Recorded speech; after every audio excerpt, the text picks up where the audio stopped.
ਬਿਸਮਿਲ੍ਲਾਹਿਰਰਹਿਮਾਨਿਰਰਹੀਮ अस्सलाम वालेकुम। मैं वीडियो बनाई सी ना 500 किताबां तुसी घट्टो घट्ट पढ़ो ना एक मौजू ते पाकिस्तान आर्मी ते पढ़ लो, पाकिस्तान क्यों बनया है, इस्लाम ते पढ़ लो तो तुसी उस मामले दे विच तजिया करन दे एक माहर बंदे बन सकते हो। तो भरा ने कहा सी घुम्मन साहब सुनो सानू 500 किताबां का मशवरा दिओ, आप जनाब जे 500 किताबां पढ़ लईआं ना अपना तजिया दिओ ताकि सारे लोग समझ सकन। घुम्मन साहब तो अपना तजिया दे रहे हैं कि दुनिया ਜਿਹੜੀਆਂ कौमां ने भी तरक्की की है अपनी माँ बोली दे विच सारी दुनिया के अलोम तर्जमा करके पढ़ाए ने तो लोगों का इजतमाही शऊर बुलंद होया और वो कौमां अगे लंघ गई ने। साडे मुल्क दे विच तराजम वड्डे पैमाने ते नहीं हो रहे, थोड़े पैमाने ते हो रहे हैं। अली मिर्ज़ा हो गया, मुफ्ती तारक मसूद हो गया, उर्ल पल जिन्ने भी अजकल बंदे उठ रहे हैं ना, और साडे जिहड़े पुरानियां जहालतां ने भावें वो किसी भी मसलक दियां जहालतां ने। हुण साडे विच जहालत असीं बाबियां नूं बहुत ज़्यादा मनने आ, बाबियां दियां बोंगियां नूं भी असीं मनने आ। साडे उलमा भी वो बोंगियां बगैर सोचे समझे बयान कर छड़दे ने। दिओबंदियां दे विच जहालत है कि बनो मैया दे सारे जराइम दे उत्ते वो जिहड़ा ना पर्दा पांदे ने। शियां दे विच जहालत है कि हज़रत अबू बकर उमर उस्मान होरां नूं भी विच ही रगड़ छड़दे ने। ठीक है, हर बंदा अपनी अपनी जहालत ते अड़े है। अली मिर्ज़ा ਉਹਦੇ 'ਚ ਇੱਕ ਐਡੀਸ਼ਨ ਹੈ, ਸਭ ਦੀ ਬਦਤਮੀਜ਼ੀ ਕਰਦਾ। ਇਹਦੇ ਵਿੱਚ ਮੌਲਾਨਾ ਇਸਹਾਕ ਮਦਨੀ ਸਾਹਿਬ ਬੜੇ ਅੱਛੇ ਤਰੀਕੇ ਨਾਲ ਗੁਫ਼ਤਗੂ ਕਰਦੇ ਹੁੰਦੇ ਹਨ, ਲੇਕਿਨ ਕੁਝ ਲੋਕ ਉਹਨਾਂ ਨੂੰ ਵੀ ਇਸਹਾਕ ਜਾਲਵੀ ਔਰ ਕੀ ਕਹਿੰਦੇ ਨੇ, ਕਿਉਂਕਿ ਉਹ ਇੱਕ ਵੀਡੀਓ ਬਣਾਉਂਦੇ ਨਾ ਮੌਲਾਨਾ ਸਾਹਿਬ, ਉਹ ਵੀਡੀਓ ਤੇ ਨਹੀਂ ਗੱਲ ਕਰਦੇ, ਉਹ ਪਿਛਲੀਆਂ ਚੀਜ਼ਾਂ ਲਿਆ ਕੇ ਕਮੈਂਟ ਕਰ, ਉਹ ਵੀਡੀਓ ਦੇ ਕੰਟੈਂਟ ਤੇ ਗੁਫ਼ਤਗੂ ਕਰੋ ਨਾ। ਮੈਂ ਜਿਹੜੀ ਗੱਲ ਕਰ ਰਿਹਾ ਉਸ ਗੱਲ 'ਚੋਂ ਨੁਕਸ ਕੱਢੋ ਦਲੀਲ ਦੇ ਨਾਲ।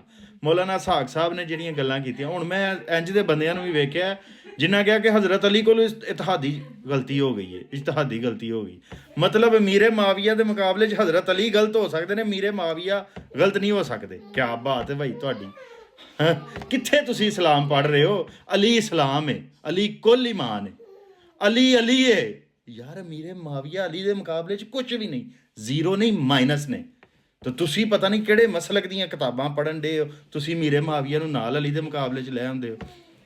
एक कहण का मकसद ये गुस्सा चढ़ जाता, फिर चढ़ना नहीं चाहिए क्योंकि सुनने वाले भी चढ़ जाता कि जेडे उलमा कराम मिर्जे का अंदाज़ गलत है। साडे माशरे में इस टाइम हो की रहा, क्योंकि तराजम सिर्फ दो मामलों च हो रहे हैं, मज़हब के और सियासत च।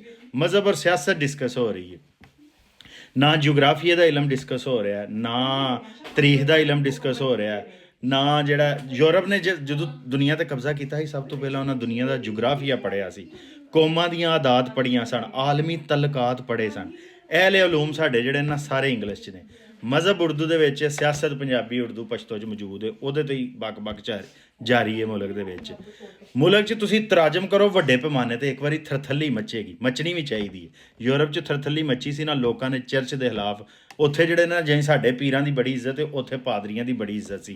एक तहरीक उत्थे प्रोटेस्टेंट, उन्हें कहा असीं किसी पादरी नहीं मानते, डायरैक्ट जीसस दा ते साडा राबता। साडे च भी भाभी उठे, उन्हें कहा असीं पीरां नहीं मानते।